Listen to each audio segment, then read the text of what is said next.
Boa tarde, é um prazer estar aqui.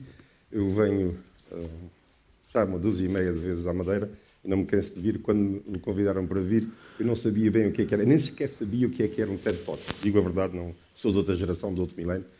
E depois eu só via saber que o importante era contar uma boa história. E disse, bom, isso eu faço. Eu disse que sim, sem saber bem o que era. Então, eu pensei, sobre o que é que eu vou falar? Eu estou habituado a falar em seminários muito tempo, mas falar em 18 minutos, já lá vão 30 segundos, o que é que... Não dá tempo para dizer nada. Então, eu pensei, há um assunto que eu gosto muito, e vocês aqui, toda a gente na Madeira, já ouvi dizer assim, tens o sotaque, você tem sotaque. E em Lisboa, então, há o sotaque. Eu, nos Açores, cresci com isso. Então, em São Miguel, com aquele sotaque miquelense que não tem mais, não tem relação com nada do português, nada, é uma coisa, um som tão fora do normal. Eu toda a vida ouvi isso, muitas vezes não em relação a mim, mas em relação ao pessoal da minha terra. E disse, eu tenho uma coisa em comum, porque não se pode escrever sobre isso. E por isso eu não trago imagens, não tem, é só para ter a minha cara ali, que era mais novo.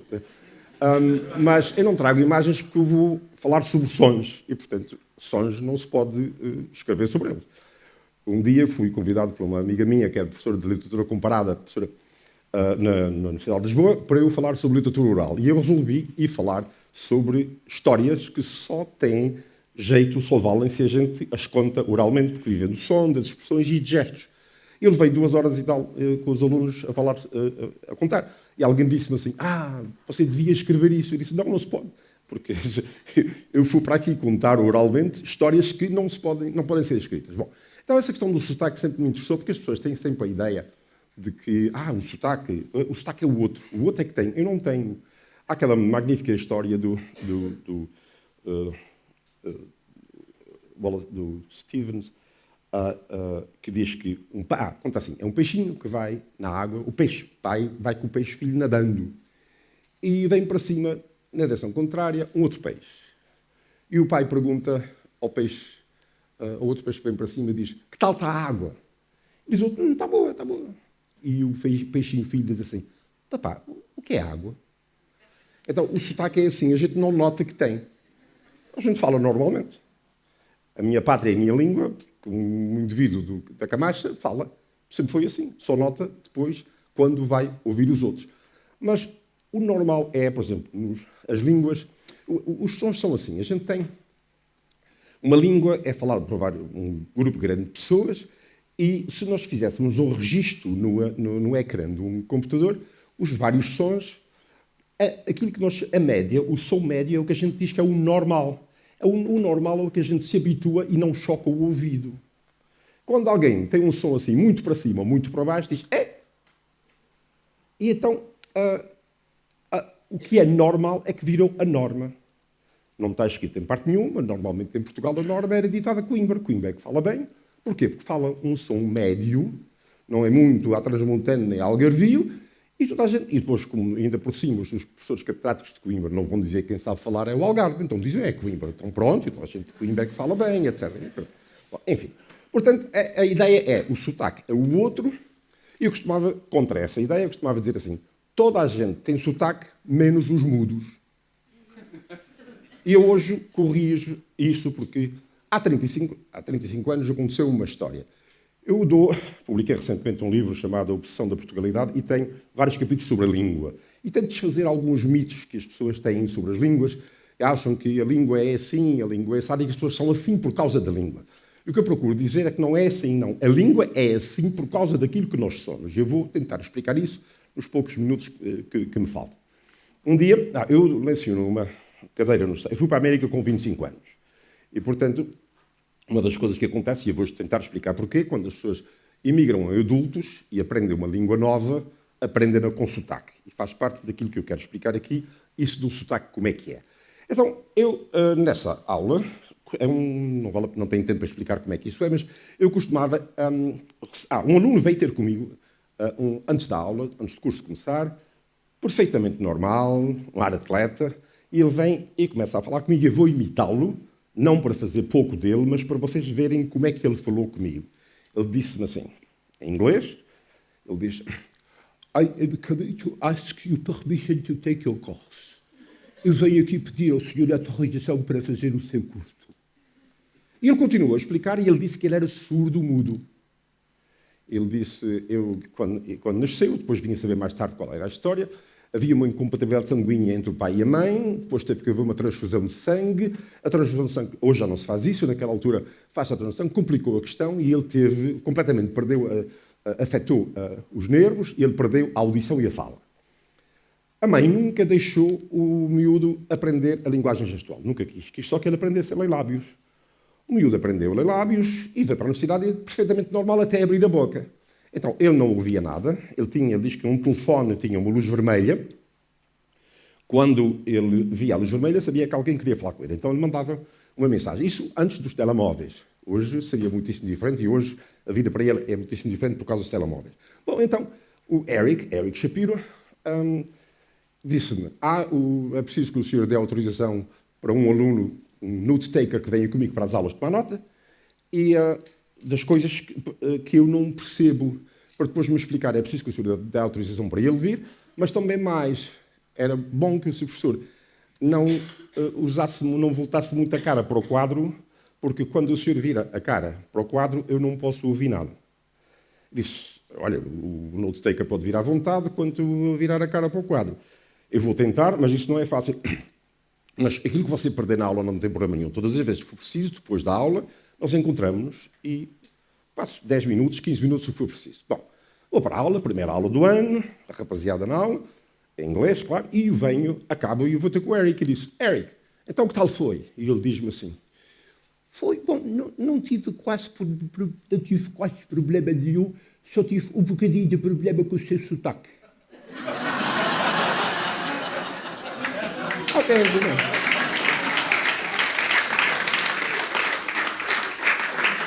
naquele momento, eu que já tinha lido muito sobre língua e que tinha aprendido muito sobre língua com a imigração, com ver as crianças, eu hoje falo sobre línguas, dou seminários sobre línguas, e disse, está tudo percebido. O sotaque vem do modo como nós fazemos aqui os movimentos dos lábios. Amor, só me engano, da miúda. Brasileiro, tudo bem, que maravilha. Até os ingleses dizem o stiff upper lip. O aristocrata que faz assim, how do you do? O americano diz, so very good, all right. Um lisboeta, quando está assim armado, é importante falar ali, como o nosso Carlos, que tem que vingar do que ele fez ainda agora. Quando um lisboeta quer. Porque não foi aquilo que ele disse, estava a brincar, mas enfim. Quando eu quero armar assim é importante e é bom, ele quando fala assim, tudo cultural. Bom, então...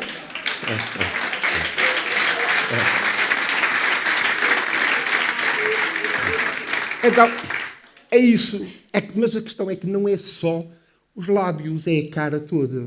E não é a cara, o corpo todo. Quer dizer, uma atitude... Portanto, a língua é expressa. Eu costumo dizer que a língua é como a ponta do iceberg. Um iceberg em inglês, um iceberg tem um nono fora d'água, o resto está por baixo. Então, a cultura, há dois conceitos de cultura, a cultura das artes, das letras, das ideias, não, mas a cultura, o conceito tradicional dos latinos, a cultura era tudo aquilo que resulta da transformação sobre a natureza e sobre a vida feita por seres humanos. Isso é que é cultura. A apicultura era a cultura das abelhas. Cultivar o campo era transformar o campo. Então, hoje na antropologia, nas ciências sociais, cultura é tudo isso. E então, o modo como as pessoas se relacionam uns com os outros, a sua postura deles perante o mundo reflete essa atitude assim muito importante do lisboeta, reflete a sua importância sobre o mundo, claro. Então, o som sai assim, ou o aristocrata também, brasileiro assim, tudo bem, sabem qual é o diálogo mais curto da lusofonia, não? Do brasileiros falando assim, tá. Bom...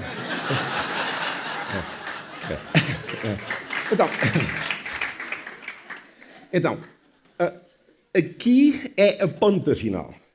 São todos os músculos.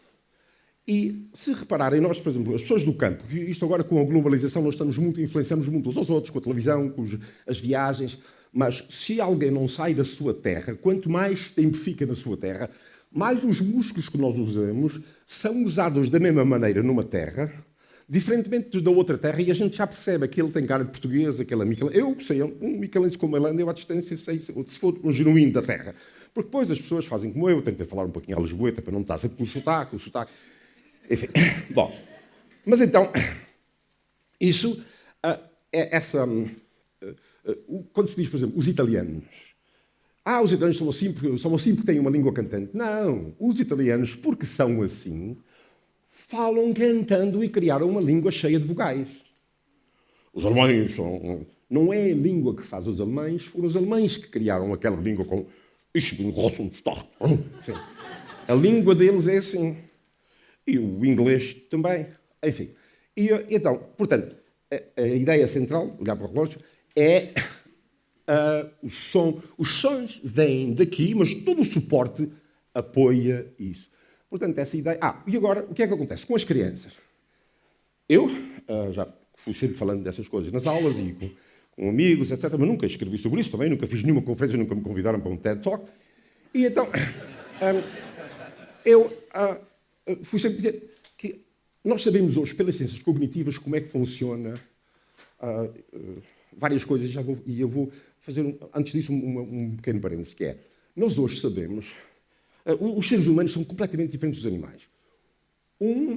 Uma girafa, um golfinho, nasce nadando. Uma girafa, em poucas horas, em 45 minutos, uma girafa levanta-se. E em poucas horas, uma zebra, em poucas horas, uma zebra corre. É capaz de correr. Uma criança leva 25 anos, sobretudo os rapazes, que levam muito mais tempo a encher a massa cefálica que ela dentro. Muito. Durante muito tempo aquilo é só um crânio e a gente tem o e faz um eco. Então, porquê? Porque os seres humanos são os seres mais moldáveis. Um ser humano é exposto ao ambiente e leva muito tempo a absorver. E há uma grande interação entre aquilo que biologicamente uma pessoa é e é capaz, a parte genética, com a influência à volta. E é sempre desse diálogo que resulta uma pessoa. É por isso que uma criancinha, não se lembra aquela do um indivíduo foi à França e veio de lá e disse assim, que maravilha, tão bom, tão bonito ouvir as criancinhas aos 4 anos a falar já francês tão bem.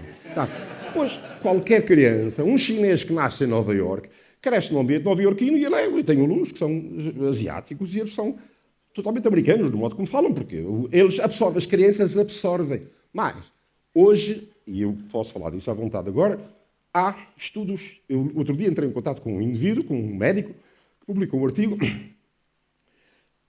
Eles estão a estudar, e sabe-se hoje que as crianças leem lábios a partir dos 4, 5 meses. Leem lábios. E mais, se há pessoas que falam 2 línguas diferentes, as crianças percebem as 2, não são capazes de falar. Eu podia falar sobre esse assunto, eu ensinei à minha filha é trilingue, fala 4 agora, e eu ensinei, e há técnicas complicadas que eu, nessa altura, fiz, tenho um vídeo sobre isso, mas que vem confirmar isso. A criança percebe, mas não sabe escolher. Mas a criança lê lábios. E o que é que as crianças fazem? Imitam.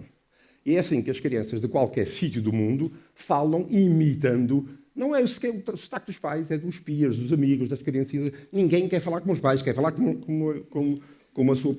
Então, há essa espécie de ditadura do meio, e uma criança que nasce num sítio acaba falando daquela maneira.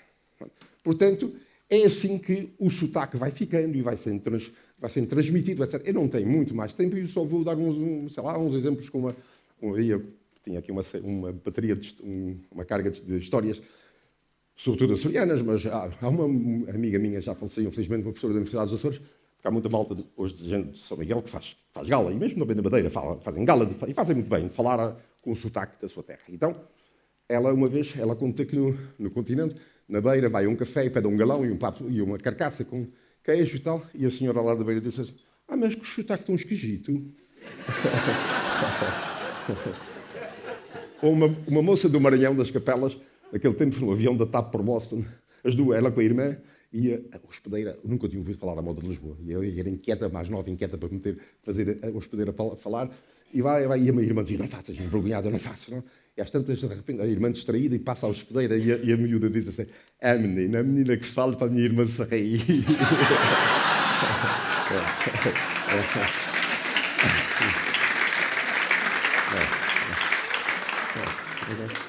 Então, sei lá, o brasileiro morreu, foi para o céu, 3 meses depois morreu a mulher.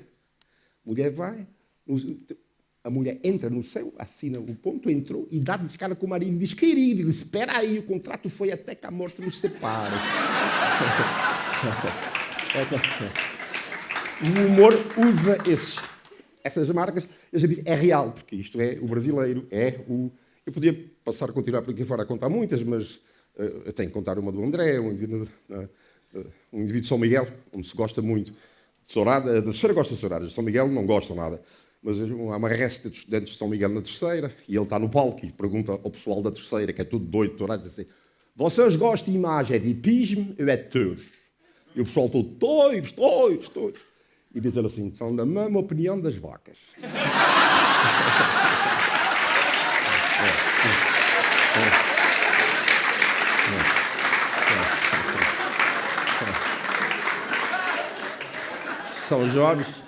São Jorge é uma ilha muito calma, muito... Então, na primeira vez que vai um indivíduo em São Jorge a fazer jogging pela ilha abaixo, logo de manhã, tudo equipado, assim, bem vestidos, vinham os vendedores ambulantes, assim, armados assim, muito importantes, a fazer o jogging pela ladeira abaixo.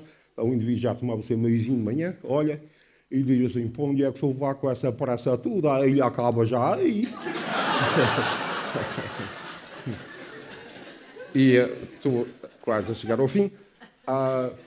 Tenho que eliminar várias, mas vou contar uma da minha terra. Há uma zona de São Miguel, são muito gente ligada ao negócio. O pessoal da minha terra é muito direita. E as mulheres são duras. As mulheres de São Miguel, vocês não casem com nenhuma de São Miguel. Foi por isso que nunca... Elas são duríssimas.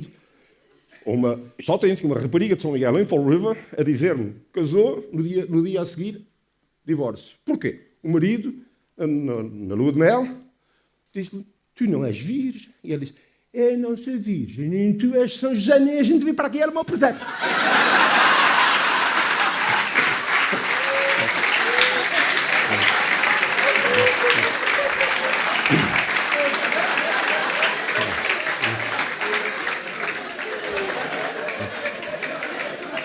Pessoal, eu teria que descontar os segundos que vocês levam aqui. Então, o pessoal... 2 homens da minha terra, muito negócios, desarrifos, muito terra a terra. Ele, nos anos 60, autorizado a vender pedidos junto ao Banco Micalense, por trás da matriz em Ponta Delgada. Ele estava ali a fazer o seu negóciozinho, um amigo passa por lá, veio, diz: José, tens aí 5 contos que me emprestes? Eu disse assim: mané, quando vim para aqui vender pedidos e fiz um contrato com o banco. Nem o banco vende pedidos, nem empresta dinheiro. Bom, e mesmo só para acabar. Portanto, todas as vezes, daqui por diante, alguém disser a vocês, madeirenses, assim: tem sotaque. Vocês dizem: e você acha que não tem? Muito obrigado.